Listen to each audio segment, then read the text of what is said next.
Bom momento, nono ano. Tudo bem com vocês? Eu espero que sim. Aqui é o professor Edgar para mais um encontro, mais uma aula de história.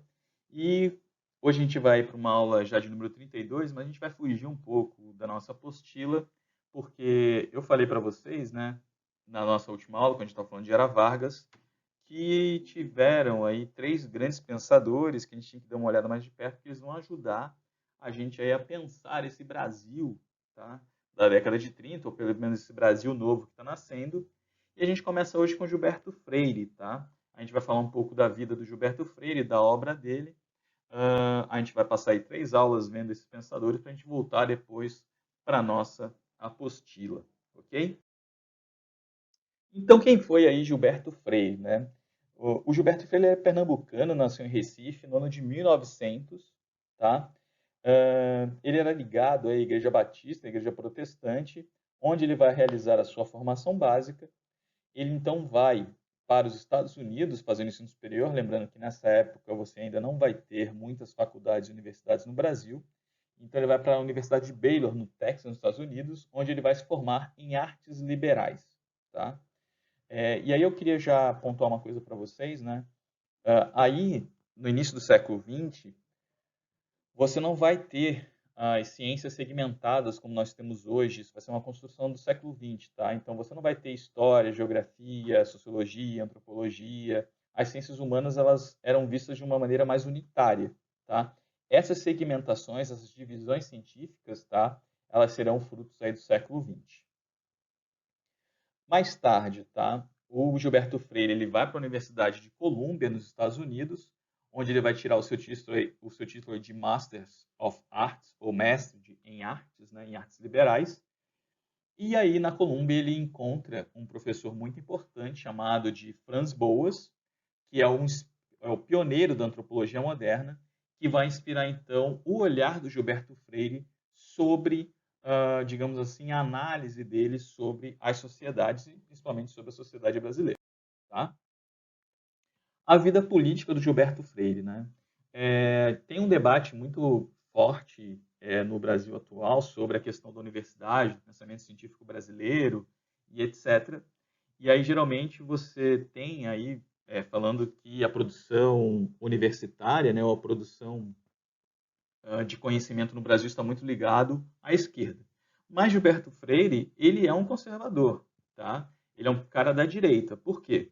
Porque ele vai participar da UDN, da União Democrática Nacional, que era o partido da base, o partido que fazia base, né, à ditadura militar. Ele vai defender o golpe militar em 64. Ele vai participar do governo militar, no governo Médici, e ele vai terminar lá na Academia Pernambucana de Letras. Então, a vida do Gilberto Freire é ligada à direita. Ele é extremamente conservador, tá? E vai produzir aí uma leitura sobre o Brasil, tá? Falar um pouco então sobre a obra do Gilberto Freire, a principal obra dele, tá? É, Você tem aí publicado em 33 o livro Casa Grande e Senzala, tá? Essa obra vai rechaçar um pouco, né, as doutrinas racistas de branqueamento do Brasil.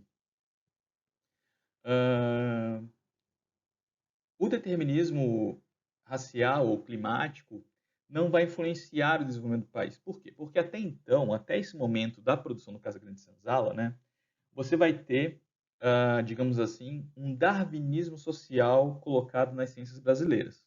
Por exemplo, tem lá um autor chamado Nina Rodrigues, tá, que vai defender que o Brasil só vai se desenvolver quando houver um branqueamento da sociedade brasileira, porque ele acreditava que os negros eram inferiores. Tá? Essa obra do Gilberto Freire, o Casagrande Senzala, vai apontar que essa miscigenação racial, essa mistura racial, não tem influência alguma no desenvolvimento do país. Tá? A obra, tá? Essa Casa Grande Senzala, vai ser precursora do pensamento da democracia racial brasileira. Então, Gilberto Freire vai apontar para que o Brasil não tenha mais, digamos assim, ou pelo menos que a convivência racial brasileira seja harmônica. Tá? E ele vai apontar nessa obra que a segregação racial brasileira vai ser menor do que nos Estados Unidos. Então, ele vai dizer que aqui no Brasil, devido à chegada dos portugueses e o tratamento que os portugueses vai ter com a escravidão, a gente vai falar um pouco mais disso ali quando a gente falar das críticas dessa obra. Então, a segregação racial no Brasil vai ser mais leve, vai ser mais branda do que nos Estados Unidos, que vai ter lá todo o apartheid, vai ter um lugar para o negro, um lugar para o branco. Então, Gilberto Freire vai defender alguma dessas ideias nesse livro. Tá?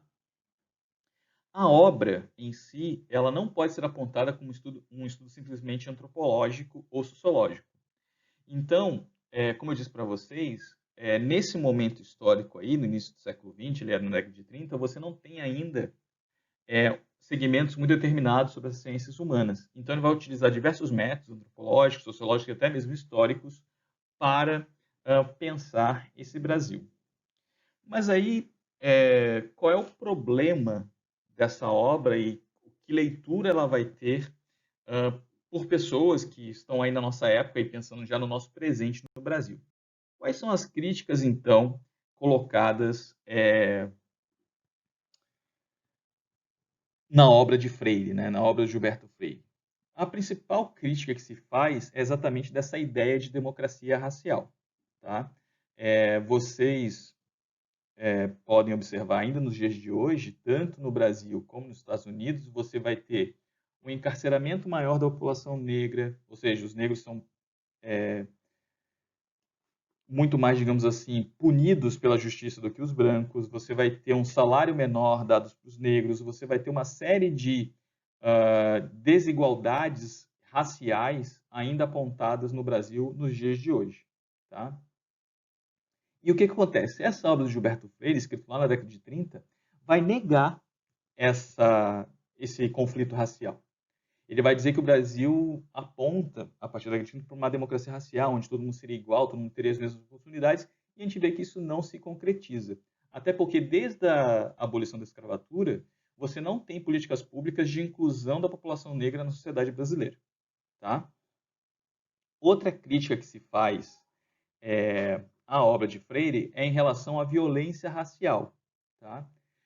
Por exemplo, ele vai dizer, né, que a mestiçagem brasileira vai se dar quando o senhor lá da Casa Grande tem uma relação amorosa com a escrava da senzala. Só que parece que isso é romantizado, né, posto de uma maneira amorosa, quando na verdade a gente sabe que os senhores de engenho estupravam, violentavam as escravas. Tá? Então, se a gente for pensar na miscigenação brasileira, ela vai nascer da violência. Né? Não vai ser uma coisa consentida. Então, você tem todos esses aspectos aí que são negados na obra de Freire. Tá? Você tem aí uma visão multicultural que não vai se dar, não está dado. A gente sabe que a gente tem que valorizar todas as culturas, inclusive tem aí a legislação muito recente, né, que é a de você ensinar nas escolas públicas brasileiras e particulares também, né, a questão da história afro-brasileira, quando ela ainda não está bem consolidada. Tá? Outra crítica que se faz à obra do Freire é essa visão do opressor. Então, ele se baseia muito nos relatos daqueles que escreveram a história, que são os vencedores. Ele fala muito pouco dos vencidos, né?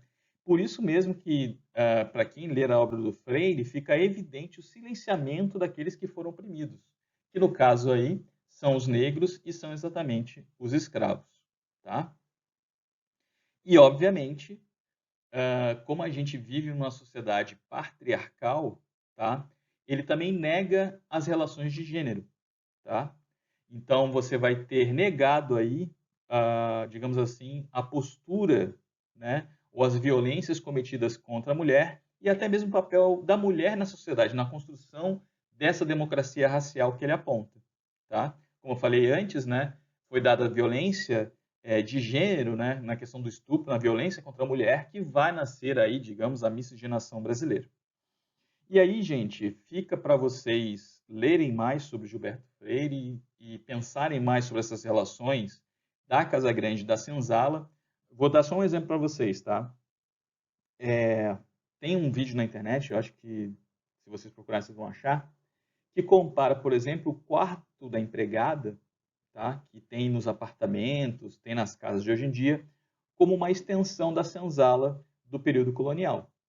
Tá? Então, tem toda uma construção social no Brasil paternalista, do homem ser o chefe da família, e também da desigualdade racial, onde negros têm menos oportunidade que brancos, né? Que a gente não conseguiu lidar ainda. Né? E aí várias pessoas no Brasil sofrem dessas desigualdades até os dias de hoje, sendo mulher, sendo negro, enfim. Isso aí explica um pouco, né, as desigualdades que nós temos aí no nosso país até hoje. Beleza? Espero que isso tenha despertado alguns pensamentos em vocês. Leiam mais, estudem mais e para a gente finalizar aqui esse vídeo, né, daquele meme que eu sempre falo para vocês, que o brasileiro precisa ser estudado, na verdade não. Na verdade, o brasileiro precisa estudar mais, tá? Os estudos estão aí, é só pesquisar na internet, tem um monte de coisa muito interessante para a gente tentar entender o Brasil de hoje e aquilo que nos afeta mais. Beleza? Galera, eu fico por aqui. Até o nosso próximo encontro. Na quinta-feira eu trago uma surpresinha para vocês. Beleza? Um grande abraço. Até lá.